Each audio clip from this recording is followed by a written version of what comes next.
Knuckleheads, welcome to Fighters Rep and welcome to the post-fight show for Diego Pacheco versus Steven Nelson. This was a really fun fight, a fight that really piqued my interest right in the past week or so because I felt like Steven Nelson was really coming into this fight with a lot of energy. I felt like this was going to be a good fight because of his desire, right? I'm going to be honest with you guys. I did want to see David Pacheco fight. He's just 23, and I think he's talented, and I think he's exciting. But Steven Nelson really made it apparent that he was a guy whose back was against the wall, 36 years old, been through it. You know, he said it at the press conference.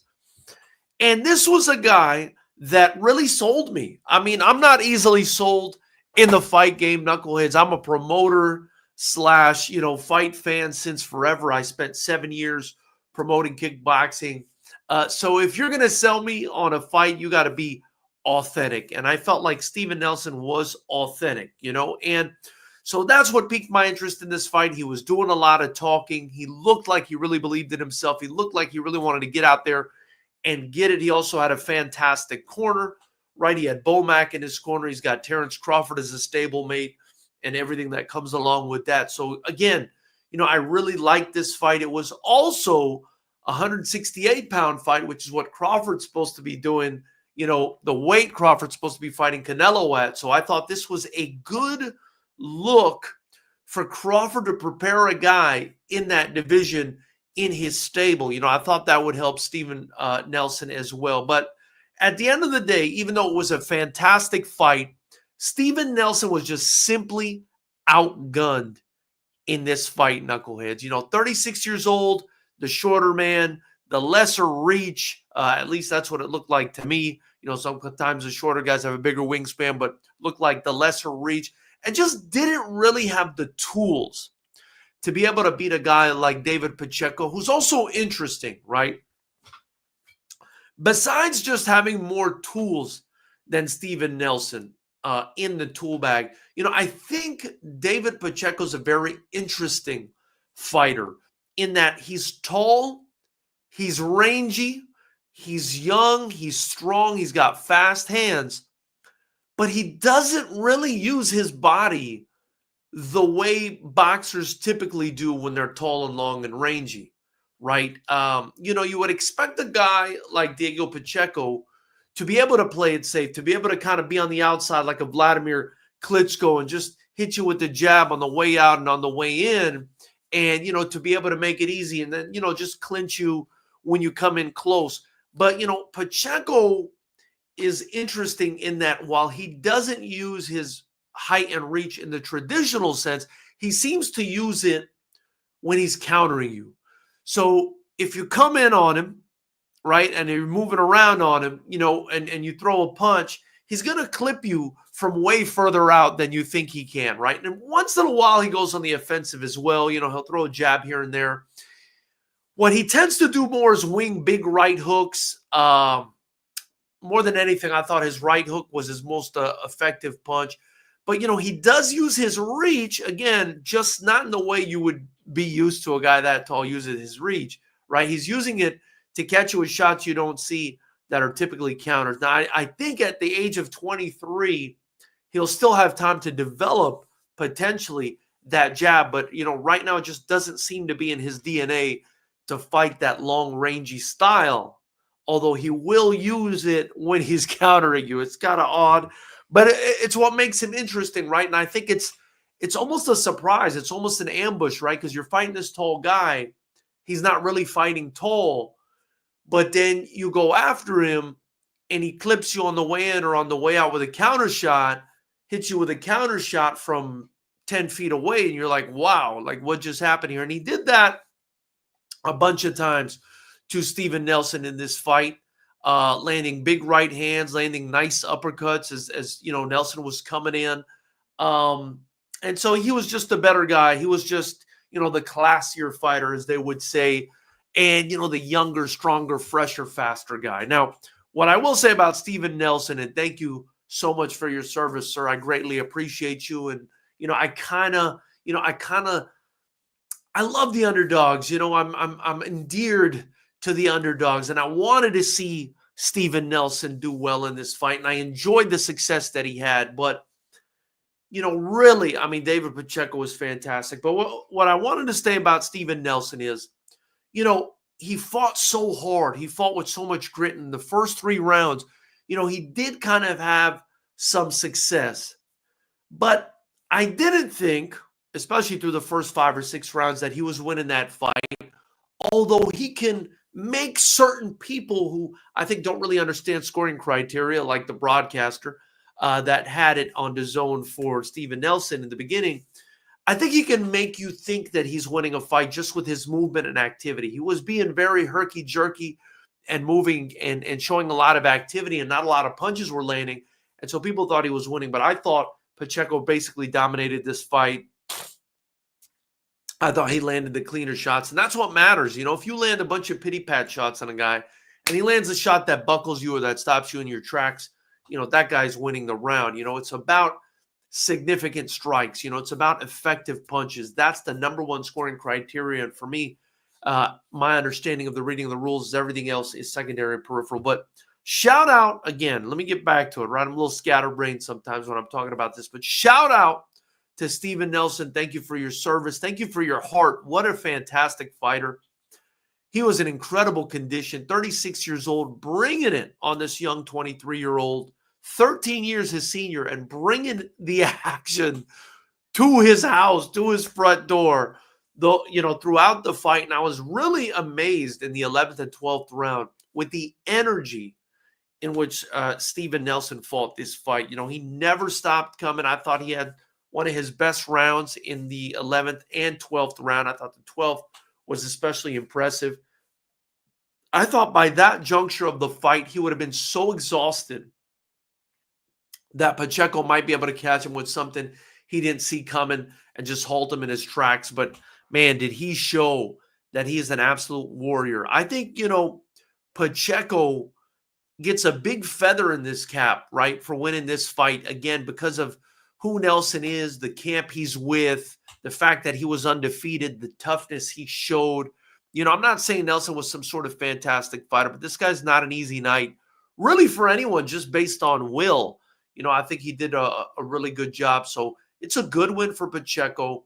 I think he continues to make his way up the ranks of the 168-pound division, but I do think he's going to have to do something to utilize his reach a little bit better. I don't love the way he's utilizing his reach. And I think, they were mentioning David Benavidez and how much he likes him. And I guess he had, the father in his corner. But, I'm not seeing the same style. It's not the same style. People can try to compare them, I guess, because they're both tall. But, I mean, it's not the same style at all. I think Benavidez actually uses his range much better than Pacheco does, who tends to only use it when he's countering or just by default use it when he's countering. But I think Benavidez uses his range much better. I think he fights off the back hip.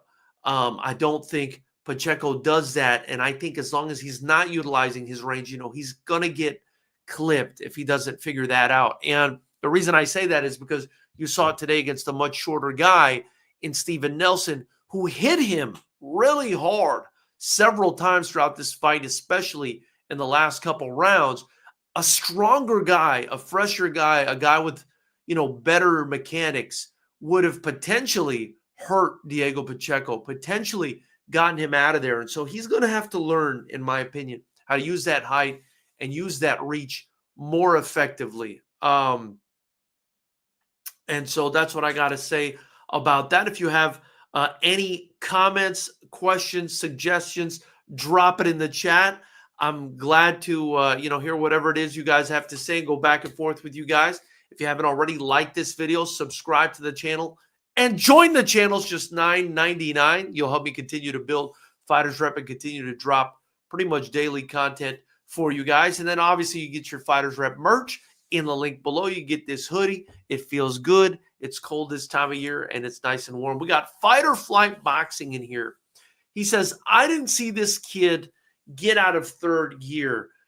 Fight or Flight, I'm interested to understand what you mean about that. I mean, are you saying that, he didn't exert himself as much as he should have? Or are you saying that he just doesn't have a higher gear, right? Because I don't think it's so much, my complaint about him tonight. And again, he had a really good performance against a tough guy. I got to give him that.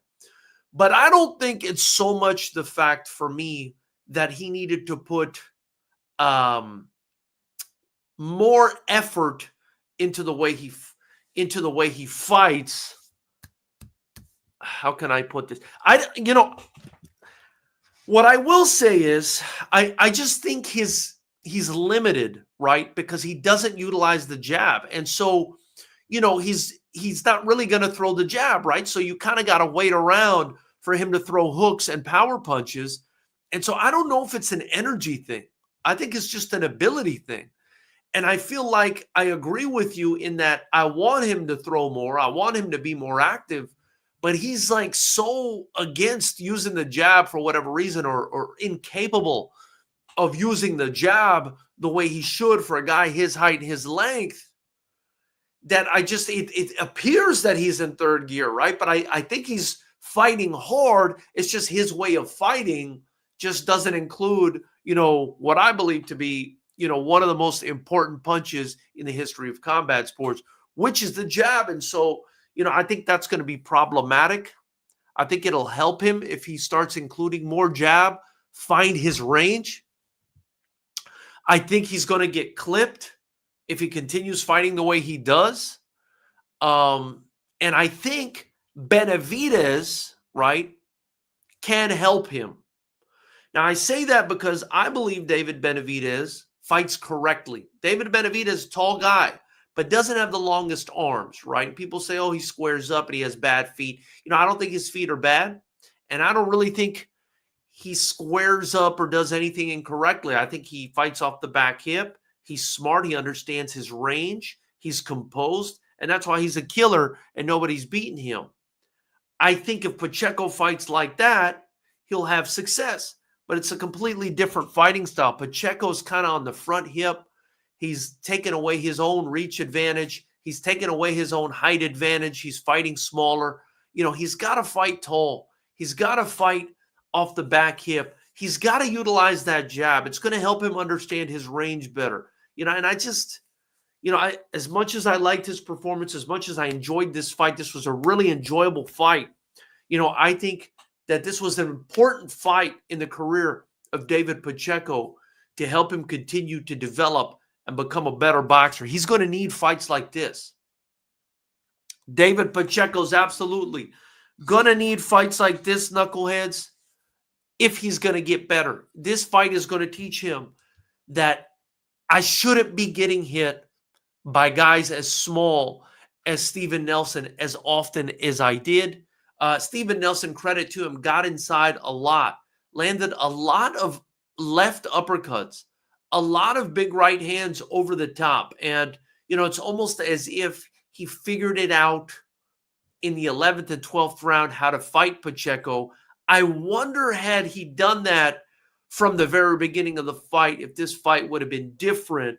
But at the end of the day, again, Nelson just a bit too limited, I think, in my opinion, to beat a guy like Pacheco, a guy who, fights with a ton of heart, but just doesn't have the skills that Pacheco does. And I'm not blown away by Pacheco's skills. I mean, I think he's a good boxer. I think he hits hard. I think he has fast hands. I think he has tremendous talent. I didn't feel like a single punch in that fight really shook him. I mean, Nelson landed quite a few shots. I didn't feel like a ton of these punches really hurt him. But I do think, he was too judicious, as they said on the broadcast, or trying too hard to be efficient. He's got to let his hands go more. That's probably what Fight or Flight Boxing is saying about third gear. This kid needs to let his hands go more, knuckleheads. He needs to let his hands go more because, any other guy, not any other guy, but a more skilled guy with more power would have really made this fight close. So that's my opinion on that fight.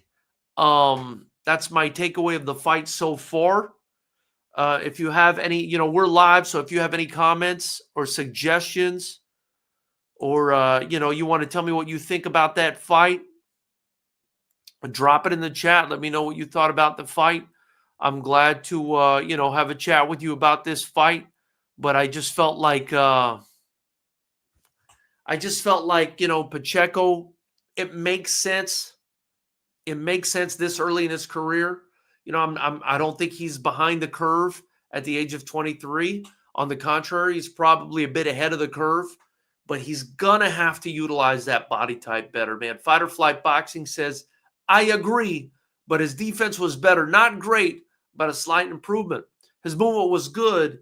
He needs to start working these jabs. He has good timing. I couldn't agree more. He does have good timing. He does have good timing. And one thing that, interested me, Fight or Flight, in this fight was, how herky-jerky Nelson came out in the first couple rounds of this fight. I mean, Nelson was just like all over the place, herky-jerky, like reminded me of Tyson Fury a little bit in his past few, in the past few years, where, he's constantly moving and feinting and keeping you guessing.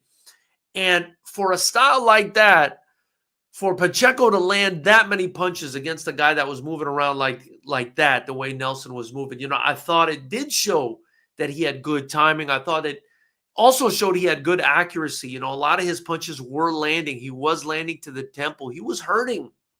He was hurting and wobbling Nelson a bit in this fight. Not tremendously, but he stopped him in his tracks a couple times. He made his knees buckle a little bit a couple times here and there. And I do think he has the power to finish people off, does Diego Pacheco. I felt like in the 6th round, this is what I felt like in the 6th round. Excuse me. In the 6th round, I felt like if Pacheco were to just let his hands go more, I felt like he could have ended this fight. I felt like he could have ended this fight if he would have just let his hands go more. But, he's... I guess he's just, he was conserving his energy, and because he just refuses to throw a jab, that's what we saw. Again, I'm not dissing him. I'm just giving my constructive criticism. I think he's a real good fighter. I think he's entertaining. I will say, I think he's very entertaining. I thought Nelson was entertaining as well. I thought this was a fun fight, tremendous fight. But, I want to see more jabs. I want to see Pacheco graduate to the next level, and I think what's keeping him out of there is the jabs. Fight or Flight Boxing says Nelson looked good because of those jabs. They don't all have to land. As long as it keeps your guy on the back foot in defense mode, you have room to work. Yeah, I thought Nelson did look good at times. I thought he was able to use his limited ability to find success in this fight. That's where I'll give him a lot of credit. Just the will. I mean, it was just sheer will in this fight from Steven Nelson versus David Pacheco. And that's something that I enjoyed watching. You could tell he was going to come with that from the press conference. I mean, he was very authentic in his passion and the way he was talking about this fight and how, he had to get this done. You know what I mean? So, yeah, I really appreciated him for that. So, Knuckleheads, that's pretty much all I have for you guys tonight. If you haven't already subscribed to the channel, join the channel, like this video. Listen, I'm going to be dropping content on the daily about boxing on the channel, so subscribe. I would greatly appreciate it. Join the channel, get your Fighters Rep merchandise in the link below. We're going to be going live after all the big fights and all the fights that interest us, including this one. That's why we're live right now. And we're going to be doing our podcast live every Monday at 6 p.m. Pacific. Unless, I got some other obligations, then we'll do it Tuesday at 6 p.m. Pacific. So subscribe. I'll see you soon, Fight or Flight. I appreciate your comments, man. Thank you so much for chatting. Hope you've subscribed, and I'll see you soon. Have a great one, you guys.